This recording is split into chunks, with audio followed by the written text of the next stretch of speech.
ሰላም ጤና ይስጥልን አድማጭ ተመልካቾቻችን ከቶፕ ኒውስ ኔትወርክ ዕለታዊ ዜናዎችን ይዘን ቀርበናል። በቅድሚያ ማርዕስቶቹን ለጋምቤላ ክልል የአድማ ብተና ፖሊስ አባላት በአዲስ መልክ የተዘጋጀው የደንብ ልብስ ከደቡብ ሱዳን ሰንደቅ ዓላማ ጋር የሚመሳሰል ባንዲራ በመያዙ ማስተካከያ እንዲደረግ ትዕዛዝ ተላለፈ። የህፃናት የአይን ካንሰር ወር በማስመልከት ግንዛቤ ማስጨበጫና የሕክምና ጥራትና ጥልቀትን የሚያሻሽሉ ውይይቶች በሞናርክ ሆቴል ተካሄደ። በኦሮሚያ ክልል ምስራቅ ጉጂ ዞን እና በሲዳማ ክልል አዋሳኝ አካባቢዎች ተከስቶ የነበረው ግጭት ረገበ።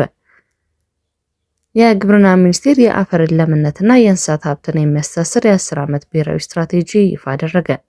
መቀመጫውን በኳታር ያደረገው ዲኦሲ ሆልዲንግ ግሩፕ በኢትዮጵያ የጤና ዘርፍ ኢንቨስትመንት ላይ ለመሰማራት እንቅስቃሴ ጀመረ።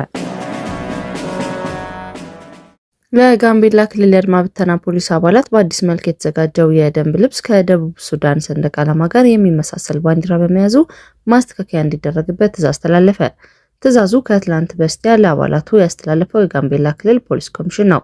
የአድማ ብተና ፖሊስ አባላት ይጠቀሙበት የነበረው የደንብ ልብስ ላይ ለውጥ እንዲደረግ ውሳኔ ያሳለፈው በክልሉ ከወራት በፊት የነበረው የጸጥታ መደፍረስን ተከትሎ የተቋቋመው ኮማንድ ፖስት ነው።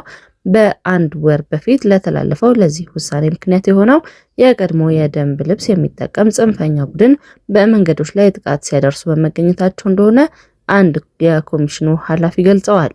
የጋምቤላ ፖሊስ ኮሚሽን በኮሚሽነርነት እንዲመሩ ባለፈው ወር የተሾሙት አቶ ዶሮ ካሮ አዲሱ የደንብ ልብስ የተዘጋጀው የአድማ ብተና አባላቱ ከሌሎች የፖሊስ አባላት ለመለየት እንደሆነ ተናግረዋል። በአርባ ምንጭ ከተማ በሚገኝ የልብስ ስፌት ፋብሪካ የተመረተው አዲሱ የደንብ ልብስ ጋምቤላ የደረሰው ከአንድ ሳምንት በፊት እንደነበረም አመላክተዋል። በወቅቱ እርሳቸው ለስራ ሰንዳፋ ከተማ እንደነበሩ የገለጹት ኮሚሽነሩ ጉዳዩን ምክትላቸው ሲከታተሉ እንደነበር አስረድተዋል። በስራ መደራረብ ምክንያት መዘግየቱ የተገለጸው አዲሱ የደንብ ልብሱን የማከፋፈል ሂደት የተጀመረው ባለፈው ሳምንት መጨረሻ ነበር።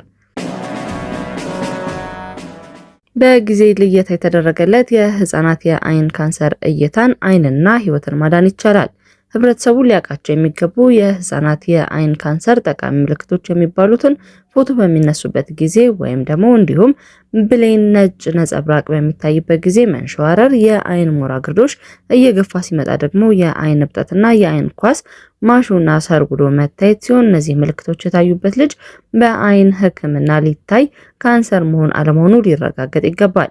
የኢትዮጵያ የህፃናት የደም ካንሰር ህክምና ማህበር ከኢትዮጵያ የአይን ህክምና ማህበርና ከተስፋ አዲስ የወላጆችና የልጆች ካንሰር ማህበር ጋር በመተባበር በአዲስ አበባ በዓለም አቀፍ ደረጃ የሚታየውን የህፃናት የአይን ካንሰር ወር በማስመልከት ግንዛቤ ማስጨበጫና ህክምና ጥራትና ጥልቀትን የሚያሻሽሉ ውይይቶች በሞናርክ ሆቴል አካሂዷል። የግብርና ሚኒስቴር የአፈር ለምነትና የእንስሳት ሀብትን የሚያስተሳስር የ10 ዓመት ብሔራዊ ስትራቴጂን ይፋ አደረገ። የግብርና ሚኒስቴር በሀገር አቀፍ ደረጃ በተበታተነ መልኩ ሲከናወኑ የነበሩ 3 መሰረታዊ ዘርፎችን በአንድ ላይ ያቀፈ ብሔራዊ አዳሽ የተሰኘ አዲስ ስትራቴጂ ይፋ ማድረጉን አስታውቋል። ስትራቴጂው በዋናነት የአፈር ለምነትና ጤንነትን ማሻሻል እንዲሁም የእንስሳትን የተፈጥሮ ሀብትና የሰብል ልማት በቅንጅት ማጠናከር ላይ ትኩረት ያደረገ መሆኑ ተገልጿል። በሚኒስቴሩ የእርሻና የሆርቲካልቸር ኤክስቴንሽን መሪ ስራ አስፈጻሚ ወይዘሮ የኔነሽ ህጉ ከዚህ ቀደም በስትራቴጂ የተካተቱ ተግባራት በተለያዩ አካላት ባልተቀናጀና ባልተሰነደ መልኩ ሲከናወኑ እንደቆዩ አስታውሰዋል። የተለያዩ ወገኖች ተመሳሳይ ተግባራትን በተለያየ ስያሜ ለመስጠት ይንቀሳቀሱ ነበር ያሉት መሪ ስራ አስፈጻሚዋ ሚኒስቴሩ ይህንን ክፍተት በመረዳት ከ2023 ጀምሮ ባለድርሻ አካላትን የመለየት ስራ ሲያከናውን መቆየቱን አስረድተዋል። ሚኒስቴሩ የእያንዳንዱ አካል የስራ ድርሻ በዝርዝር ከፈተሸ በኋላ ይህንን ብሔራዊ ስትራቴጂ ያዘጋጀው። በስትራቴጂው ከ2026 እስከ 2036 ለሚቀጥሉት 10 ዓመታት የሚያገለግል ሲሆን የአፈር ለምነትን በማሻሻል የሰብል ምርትና ምርታማነትን ለማሳደግ ከፍተኛ እገዛ ያደርጋልን ተብሏል። በተጨማሪም በአየር ንብረት ለውጥ ምክንያት የሚመጡ ተጽዕኖዎችን መቋቋም የሚያስችል የግብርና ልማት መፍጠር ያስችላል ሲሉ ወይዘሮ የኔነሽ በማብራሪያቸው አካተዋል።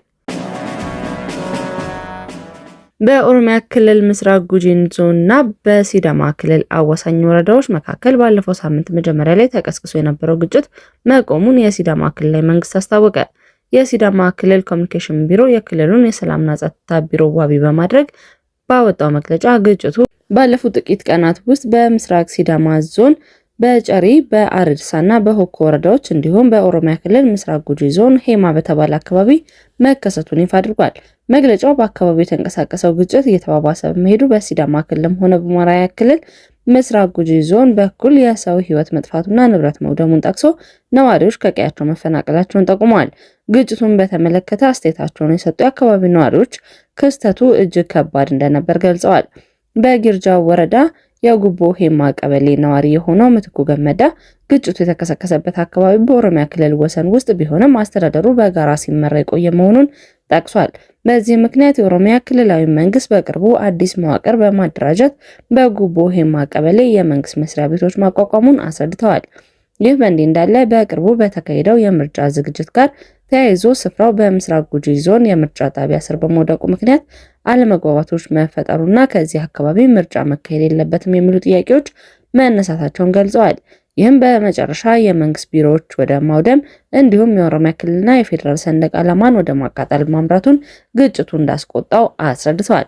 በዚህ መሰረት የጊርጃ ወረዳ አስተዳዳሪ ቀውሱ የሰው ሕይወትን እንዳጠፋ ለመከላከል ከሲዳማ ክልል የአካባቢ ባለስልጣናት ጋር በመሆን የህዝብ ውይይት ለማድረግ ሲሞክሩ ሚሊሻዎችና የሲዳማ ክልል ልዩ ኃይል ፖሊስ ያካተቱ የተቀናጁ ኃይሎች ሰኞ ግንቦት 10 ወደ ስፍራው በመምጣት በገበያ ላይ በነበሩ የአካባቢ ነዋሪዎች ላይ ተኩስ መክፈታቸውን ነዋሪዎች ተናግረዋል። በኳታር መዲና ዶሃ ዋና መስሪያ ቤቱን ያደረገው የጤና ዘርፍ ኢንቨስትመንት ተቋም ዲኦሲ ሆልዲንግ ግሩፕ በከፍተኛ የመንግስት ባለስልጣናት ጋር ካደረገው ውይይት በኋላ በኢትዮጵያ አዳዲስ የሆስፒታል ኢንቨስትመንቶች ላይ ለማሰማራት የሚያስችል እንቅስቃሴ እንደሚያደርግ አስታውቋል። በድርጅቱ መስራችና ዋና ስራ አስፈጻሚ ዶክተር አማኑኤል ቶሎሳ የተመራው የቡድኑ ልዑክ የጤና ሚኒስቴር ዶክተር መቅደስ ዳባና ከአዲስ አበባ ከተማ ከንቲባ አዳነች አቤቤ ጋር ተገናኝቶ በኢትዮጵያ ዓለም አቀፍ ደረጃቸውን የጠበቁ የሕክምና አገልግሎቶችን ተደራሽ ለማድረግ በሚቻልባቸው የትብብር ዕድሎች ላይ መምከሩን ከኩባንያው የተገኘው መረጃ ያመለክታል።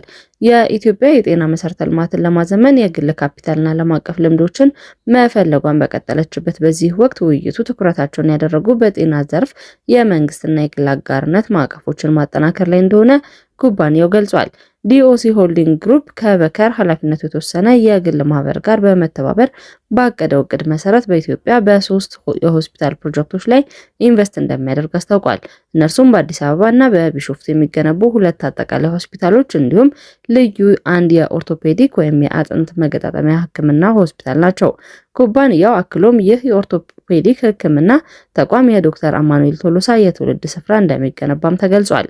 ዋና መስሪያ ቤቱን በዶሃ አድርጎ በኳታር ፋይናንስ ማዕከል የተመዘገበው ይህ ኩባንያ ዓላማው በአፍሪካና በባህረ ሰላጤው ቀጠና የሕክምና ተቋማትን፣ የሆስፒታል አስተዳደር ስርዓቶችና የመንግስት የግል አጋርነት የጤና ፕሮጀክቶችን ማልማት እንደሆነ አስታውቋል። አድማጭ ተመልካቾቻችን ከቶፕ ኔትወርክ ለዕለቱ ያዝናቸው ዜናዎች እነዚህ ነበሩ። መልካም ቆይታ።